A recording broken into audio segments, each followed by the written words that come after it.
एक कुत्ते ने कुतिया से पूछे दो प्रश्न। कौन से लोग धनवान होकर भी कंगाल हो जाते हैं, अर्थात लक्ष्मी किसके घर से नष्ट हो जाती है। दूसरा प्रश्न, कौन सा पाप है जिसे पीढ़ियां तक भोगती है। दोस्तों, आज की कहानी बहुत ही ज्ञानवर्धक और जीवन उपयोगी है। आपसे निवेदन है कि इस वीडियो का एक एक शब्द ध्यान से सुने। महाभारत कथा तो आपने पढ़ी ही और सुनी ही होगी।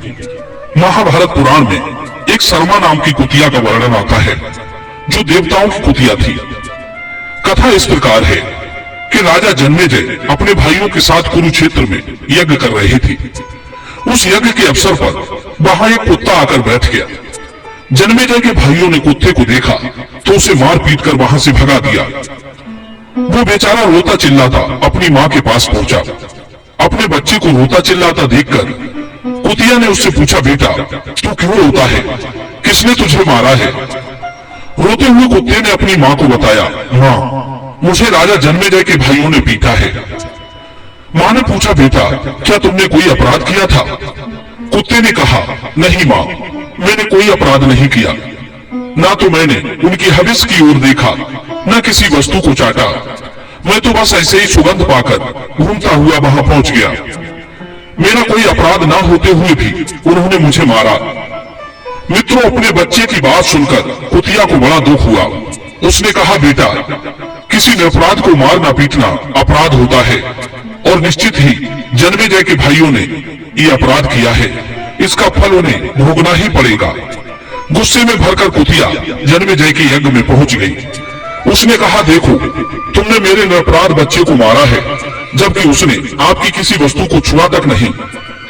कुतिया बार बार भौंकती हुई उनसे अपने बच्चे के पीटने का कारण पूछती रही, पर उन्होंने कोई उत्तर नहीं दिया।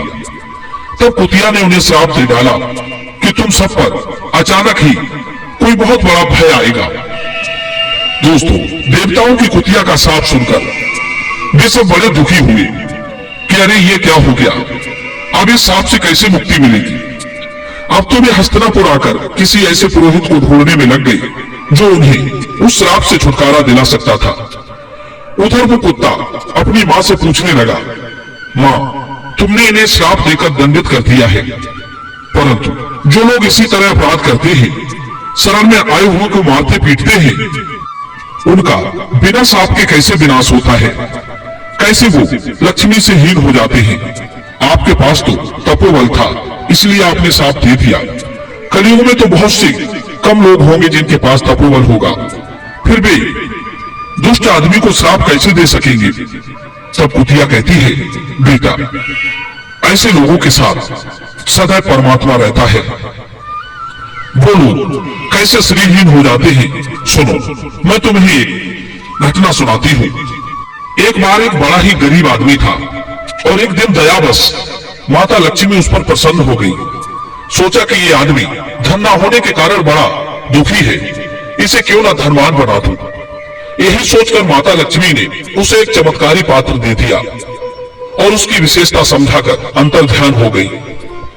निर्धन आदमी ने उस अच्छे पात्र से बहुत सारा धन मांग लिया। धन पाकर वो धनवान हो गया। उसे अब किसी तरह का दुख नहीं रहा। जब भी उसे भूख लगती थी, वो अक्षय पात्र से भोजन मांग लेता था। अक्षय पात्र उसे तरह तरह के व्यंजन बनाकर दे देता था। अब तो उसका जीवन सुखों से भर गया। पूरे नगर में सबसे बड़ा धनी आदमी वही बन गया। आलीशान उसका बंगला हो गया। एक दिन की बात, नगर में बहुत जोर का तूफान आया। गरीबों की झोपड़ियां तक उस तूफान में उड़ गई। गरीब लोग छुपने के लिए इधर उधर भागने लगे। तूफान की मारी एक बूढ़ी मां भागकर उसी हवेली में शरण लेने पहुंच गई। एक गरीब बुढ़िया को देखकर वो आदमी एकदम से चिल्लाकर बोला, अरे बुढ़िया इधर कहां चली आ रही है। बूढ़ी मां कहने लगी, बेटा मुझे कुछ देर यहाँ ठहर जाने दो, जैसे ही तूफान शांत हो जाएगा मैं यहाँ से चली जाऊंगी। दोस्तों, बूढ़ी मां के बार बार निवेदन करने पर भी वो नहीं माना। वो बड़ा ही दुष्ट व्यक्ति था। वो बूढ़ी मां से नाराज होता हुआ उसे अपने घर से निकालने लगा। बूढ़ी मां कहने लगी, बेटा थोड़ी देर ठहर लेने दो, इतनी बारिश में भला मैं कहां जाऊंगी। बूढ़ी मां के बहुत गिड़गिड़ाने पर भी उसे दया नहीं आई। उसने अपने नौकरों से कहकर बूढ़ी माँ को घर से बाहर निकलवा दिया। बेटा, जैसे ही उस बारिश में वो वृद्ध महिला हवेली से बाहर निकलकर गई, उसी समय परमेश्वर की ऐसी लीला हुई कि जोर की बिजली कौंधी और उस दुष्ट आदमी के बंगले पर गिर पड़ी। पूरा बंगला मलबे के ढेर में बदल गया। उसका अक्षय पात्र भी नष्ट हो चुका था। अब उसने देखा कि थोड़ी देर पहले जो आलीशान बंगले का मालिक था, अब उसके पास सिर छुपाने के लिए भी झोपड़ी नहीं थी। माता लक्ष्मी ने प्रकट होकर उससे कहा, अरे दुष्ट स्वार्थी मानव, मैंने तुझे दुखी देखकर दयावश तुझे धनवान बनाया, पर तू तो धनवान बनने के योग्य ही नहीं था। कहते हैं जहां निर्धनों को अपमानित किया जाता है वो सिरहीन हो जाता है, कंगाल हो जाता है। किसी से कड़वे वचन बोलना लक्ष्मी को नष्ट करने के बराबर है। वृद्ध जनों का सम्मान करना, क्रोध करना और वृद्ध जनों को अपमानित करके घर से निकाल देना लक्ष्मी का वध करने जैसा है।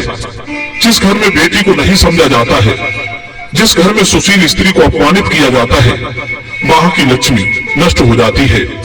जहां घर आए अतिथि को नहीं पूछा जाता है, वो घर लक्ष्मी से रहित हो जाता है। जहां पुरुषार्थ त्याग कर लोग आलसी हो जाते हैं, वहां लक्ष्मी नष्ट हो जाती है। भगवान ऐसे दीन दुखियों की ओर से सदैव दुष्ट लोगों को दंडित करते रहते हैं। उसके बाद कुत्ते ने कुतिया से दूसरा प्रश्न किया, हे माँ, वो कौन सा पाप है जिसे पीढ़ियां तक भोगती है? तब कुतिया बोली, पुत्र, इसे भी आप ध्यान देकर सुनो कि वो कौन सा अपराध है जिन्हें पीढ़ियां भोगती है। पहली बात तो धर्म विरुद्ध हर कार्य पाप की श्रेणी में आता है, और जो पाप कर्म मनुष्य स्वेच्छा से करता है उसका कुफल दुगना होता है। कुछ पापों का परिणाम मनुष्य को तुरंत मिल जाता है, और यदि ऐसा नहीं होता है, यदि उसे अपने पाप का फल तुरंत नहीं मिलता है, तो समझ लेना उसे उसका महाभयानक परिणाम मिलने वाला है। उसके पाप का फल वो तो कई जन्मों तक भोगेगा ही, उसकी पीढ़ियां भी भोगेंगी। उसके पुत्र पौत्र आदियों को भोगना पड़ता है। जो मनुष्य जघन्य पाप जानबूझकर करता है, जैसे किसी के शिशु को मारना, किसी के अंडे फोड़ना, गर्भ में पल रहे शिशु की हत्या करवा देना, किसी पागल, भयभीत और शरण में आए हुए को मारना, स्त्री की हत्या करना, गौ हत्या करना, विष देकर मारना, नृशंस हत्या करना, ये जघन्य अपराध कहलाते हैं। शिशु चाहे किसी का भी हो, शिशु हत्या जघन्य अपराध है। यदि ये अपराध अनजाने में हुए हो तो मनुष्य को स्वयं इनके पापों का फल भोगना होता है। यदि ये पाप जानबूझकर किए गए हो तो इसका दुष्परिणाम पीढ़ियां तक भोगती है। किसी शिशु को मारने का अर्थ है कि ऐसे प्राणी को मारना जो अभी निष्पाप है, निर्दोष है। वो शिशु उस अवस्था में आपका क्या, किसी का भी अपराधी नहीं होता है। जिसने अभी अभी दुनिया में पदार्पण किया है या करने वाला है, उसकी हत्या करने का अर्थ है कि उसके पूरे जीवन के पाप और पुण्यों को मिटा देना। वो अपने जीवन में जितने पाप करता है, वे सारे पाप मारने वाले के ऊपर आ जाते हैं। वो अपने जीवन में जितने पुण्य कर्म करता, उनसे आपने उसे वंचित कर दिया। इसका अर्थ उसके शुभ कर्म ना कर पाने की वजह आप बन गई। उसका पाप भी मारने वाले को ही लगता है। वो यदि जीवित होता तो अपने वंश का कितना विस्तार करता। उसका भी पाप मारने वाले को ही भोगना पड़ता है। दुनिया वाले पेटों के चक्कर में बेटियों की गर्भ में ही हत्या करवा देते हैं। वे इस दुनिया में सबसे बड़े महापापी माने जाते हैं, और उनका ये अपराध उनकी पीढ़ियां तक भोगती है। उन्हें ना तो इस जीवन में कभी शांति मिलती है और न आने वाले किसी जीवन में। दर्शक बंधु, मैं उम्मीद करता हूं ये कहानी आपको जरूर पसंद आई होगी। तो चलिए अपनी प्रतिक्रिया कमेंट में दीजिए, और मिलते हैं अगली वीडियो में इसी तरह की एक नई ज्ञान चर्चा के साथ। आप सभी का बहुत बहुत धन्यवाद। जय श्री कृष्ण।